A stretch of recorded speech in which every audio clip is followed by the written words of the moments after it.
ആ ഒരാളെ മനുഷ്യനെ അങ്ങോട്ട് നിർത്തിയിട്ട് ഈ ഫയർഫോഴ്സിൻ്റെ പൈപ്പ് വെച്ച് അങ്ങ് നനയ്ക്കുകയാണ്. അവിടുന്ന് തുടങ്ങുന്ന നനയിൽ ആ നൈറ്റ് മുഴുവൻ നിൽക്കണം.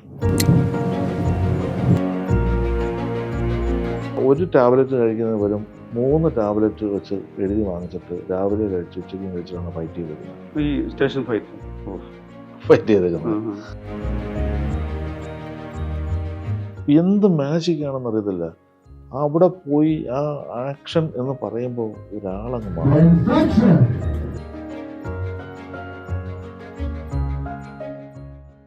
ഞാൻ അപ്പം തന്നെ പറഞ്ഞു, ഇത് ഇത്രയും പെർഫോം ചെയ്യാൻ മോഹൻലാൽ എന്ന് പറയുന്ന ഒരാളല്ലാതെ അതിനകത്ത് വേറൊരാളില്ല. മലയാളികൾ മോഹൻലാൽ എന്ന് പറഞ്ഞ നടൻ കരഞ്ഞാൽ കരയും.